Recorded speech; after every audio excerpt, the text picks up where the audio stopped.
Hi, I'm Francina, I'm Jackie. and welcome to the Rest, Love, and Justice podcast. This podcast is an inquiry into whether rest and love and justice can produce transformative social change. The dominant narrative is this overwork and this glorification of it, especially in the justice space.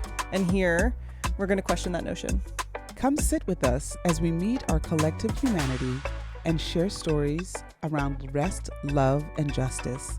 It is our hope to create a shift that enables us to recognize that racial justice work is a human issue. It affects us all. Hello, everyone. Welcome to our Vibe Out with Brother Aaron Johnson here. We decided we just needed a spinoff because the first two segments were just so amazing.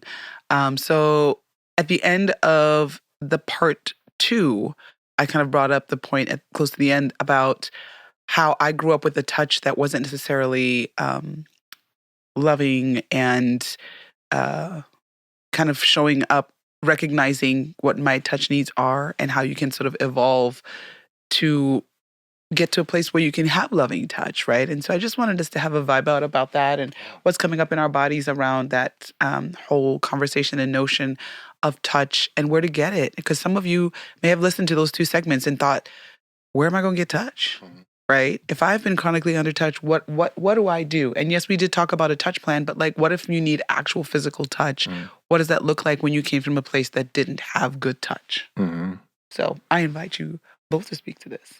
Yeah, I'm not going to take up a whole lot here immediately, but I just want to acknowledge your vulnerable kind of expression of like what your body needs versus what your family is desiring. And that kind of on-ramp there that you shared, I feel is really important. But I feel like there's a way that when we talk about being chronic under touch, we're like, go get touch. But what level of slowness is needed to, again, notice what your body needs, not what the environment always needs for your body, right? Those don't always line up. So that's why I named the value of slowing down and finding out that a touch plan is really finding out what your body needs and not what we're seeing on the internet or all the cuddle parties or all the gather. It's not necessarily what you need. 99% of the folks that are in my touch plan never go to a cuddle party. It's way too much. Not be seen well. The tracking is too exhausting. The cost is too high emotionally to try and figure out how to find folks that can thoughtfully touch their bodies. And so there's a way that I just want to hold that the on-ramps to finding touch balance for yourself is such a tender, slow journey. And I recommend people make sure that's at least named or held as they start their journey. It's tender and it's slow. It's rarely fast. Also just mentioning that hearing the term cuddle party. Just what's going on in your body? Like, oh. It felt like, oh my gosh, what a suffocation for me. Like, what are people doing? Like, wait, we're just laying around? And what? Yeah, like, I don't want to be a part of that. Like, that does not feel like, it doesn't feel homing to me. No. And I appreciate you just naming slow movement towards something. I think that we're all inherently born needing touch. That's why babies are held, right? They need to be held. And I know that there's like research that's been done talking about like orphans that were not touched when they were growing up and what happens to them. I don't know all the specifics about that, but yeah, like I mentioned in the last segment that, you know, my children need so much touch and I don't know how to give it. And I can be kind of a prickly pear. And I noticed that my older kids will give me these like really cold side hugs. Now, some of it is teenagers, right? But I noticed like even my oldest will sometimes just come and just put her head on me. And I don't know always what to do with that because, for me, touch was scary. And I immediately want to move into what I need to do next, and maybe just even pausing. And this is speaking to anybody who touch wasn't good for, growing up, how to move into this practice with gentleness at a pace that is accessible for you, And I've been a mother for almost 18 years now, and I feel like I'm getting better and it's feeling better, but it's still hard because I have to override a part of myself to give this to my children. Right. And so even I appreciate the nod to think about how do I give that to myself?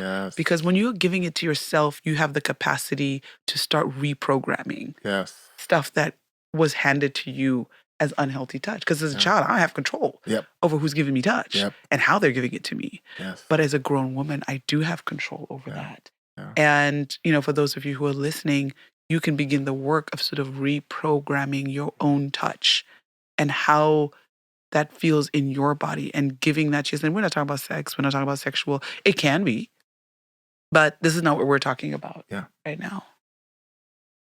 Yeah, I think the theme of platonic touch, I remember I did this bodywork training, multi-year bodywork training, part-time in my late teens and early 20s. And just the tenderness of the conversation of how to platonically touch someone when you're offering someone touch, like how to consider everyone's experience of what they have, what their connection is to touch, and knowing that there was some consent that someone arrived to receive touch in this modality was like, how to touch the sternum of a woman Mhm. if that's what needs to be touched in order for the betterment of movement for this person. I just remember like being really grateful and now feeling that gratitude to even have that vocabulary to talk about platonic touch, and then also places that might be hard to kind of access. And that just wasn't in any other program I was in. It Mhm. wasn't a conversation in my family, and it wasn't in high school. We didn't talk about platonic touch and how to make sure people, receive it or give it in a way that made sense. And I was just grateful that this other program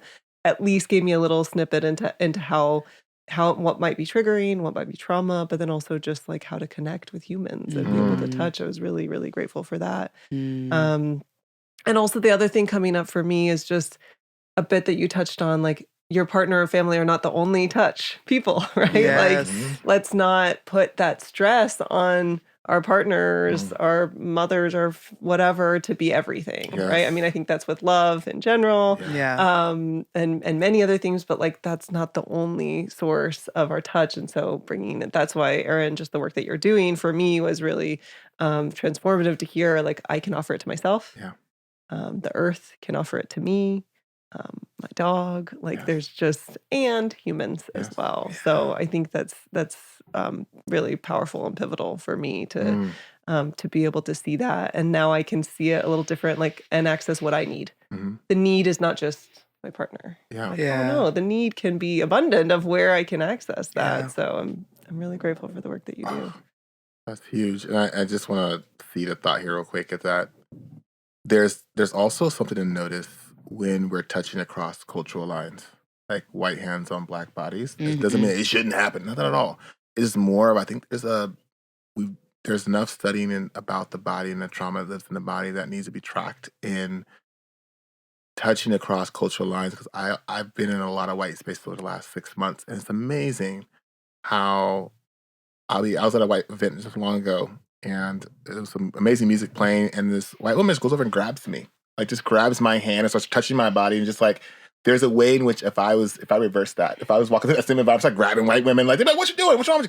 Consent." Yeah. But I say that not because she had ill intention, but there's a way that she wasn't tracking, because it was 200 white people and I was the only cis black male in that entire container, of the tracking of the environment to say, what does touch mean come from my body to their body? And so I think I want to name that. It could be in relationship, it could be in family, it could be in community, it could be people you love and care for. If we're not tracking that dynamic of lineage, particularly in the United States, I feel we also can miss each other in building a safe, thoughtful touch plans. That's when you just see it, because things are the way that cuddle parties. Unfortunately, it's one of the reasons I don't attend. Is I call the organizer and be like, "Hey, how do you all attend black bodies?" And usually they say something like, "We treat them like everyone else." I go, click. No. I don't even go farther. I'm like, I'm not gonna waste my time at this point. There's no analysis on how they can really track it. And I think there are people doing it, but just not in a way that is common. So that's why I named that piece too before we land. Thank you. Yeah, I am feeling also prompted to just bring up the notion of asking for permission. And I've noticed a lot of white people at times will just go for touching a black body without asking for consent as a way to disarm themselves, as a way to sort of like say, look, I'm not racist, I'm touching your body. And they're not asking for permission, right? Like, if we just met, I don't need you to just reach and touch me simply because you're feeling like you need to prove something to me. That's your stuff, right? And so, the importance of asking, can I hug you? Is it okay if I put my hand on your shoulder? right? That right there is a communication of respect for the dignity and the sanctity of that person's body. And so not all touch is welcomed. And I think people need to also track what is their motivation for touching someone that they don't know and touching without asking for permission, right? And is even the asking maybe too much at some? That's true, because it can put pressure. Right? Because Like, like, is who's that going to say even- no? Yeah. I mean, we saw that in one of our trainings where someone's like, can I speak into this experience? And the person's, said yes, but he's like, that wasn't, I felt pressure to say yes. Yeah. And so I'm just even wondering, can it be beyond that too, where it's like, it's not even an ask, it's not even, as a white body person too, like, it's not even that we're not there yet. We're not ready yet. Of course, there's probably relationships that are ready for that, but like, we're not there. Is that possible? I would love to. Yeah. I mean, that's another 45-minute conversation to really unpack, but I'm so glad you bring it in, because I think there's a way that when I talk about consent and how to really slow down consent to be really effective for white folks and people that have personalities that have that white privilege reaching for Black bodies, there's a way you can. I wish I could record these and like get examples in real time, but there's a tone that I hear from white folks where they're asking permission with the assumption they're going to say yes. And there's a different tone in slow down when they're like open to a no. Yeah. And there's also, when you hear a no, how I've seen certain white folks get collapsed. Like, oh, I must have something wrong. And now I'm sitting here trying to like tend to their hurt from me setting the boundary, which almost makes me not want to say no next time, because now I'm going to pay this price of like this person feeling collapsed because I said they can't touch my body right now in this particular moment. So I just want to name that each container to their own, from like fusion dance communities to song communities to yoga communities. I've been in all these communities that do a lot of work in these environments, but there's a way that I can almost see someone's like assumption in their whole body language of like, I'm asking for permission. My whole body is leaning for the yes. The yes. My body is not in a relaxed, I'm already in motion. My eyes, my mouth, my body, my hands are already kind of coming up for the grab as I'm asking, can I touch you? And if I don't, like, no, real fast. It's already happened, or they already have their hands on me as they're asking me. So I just want to name that. Some people can slow themselves down before, but there is a level of, I can almost feel someone's energy with anticipation of the environment of like, he's going to say yes. And that is the announcement. I hope that some folks can slow down enough and go, I'm going to ask you, Aaron, for this permission, but I realize that we're in Seattle. We're actually on the outskirts of Seattle. We're in a kind of a rural environment. You're the only cis Black male here, right? And I'm asking you for something. Like, that slow down alone could be like, can I ask? Like, that kind of a quick little, some environments don't allow that, but that, if allowed, an environment can allow, if they could even go on in their mind before they ask, it would change the posture of their body energy of the assumption of he'll submit. Because I'm in utopia here, and I raise my hand and people notice. Love that. Thank you. It's beautiful. Yeah. I mean, as y'all can see, touch is both simple, but it isn't also. Like, right? It's so many things, and I feel like I'm leaving this conversation nibbling. And this is sort of the reminder we always bring to our audience here is we have to nibble on these concepts, nibble on how we engage in touch for ourselves, nibble on how we engage in touch with our communities, and then also, as you beautifully stated, nibble on how we engage in touch across communities of culture, race, people from different ethnic backgrounds, all of that stuff, like, and I will just mention too, like growing up in Zimbabwe, men held hands, just walking. In India, men they hold hands. It's not even like a strange thing, right? It's this, it's not sexual. It's just being in community, having a laugh, whatever. In Africa, when we laugh and be like, and we like slap each other's hands, and, we'll sit next to each other, and sometimes our hands will stay connected after the laugh. So yeah, living in the United States is definitely, I feel like this shift that's happened to where touch is taboo, averse, whatever you want to call it. And we invite you to just sort of be in the exploration of what touch means for you, recognizing that our bodies are conditioned to need touch and that it can come in a plethora of forms, from yourself to the earth, to animals, to a partner, to a sister, to a friend, to so many things, right? Even I believe, I mean, and you can correct me if I'm wrong, the sun hitting your body is a touch. Yes. And I know how my nervous system downregulates and feels better when I just allow the sun to touch my body, and even just being slow enough to notice, right? Because then your body can connect with what it needs the next time you recognize that you're in need of touch. All right.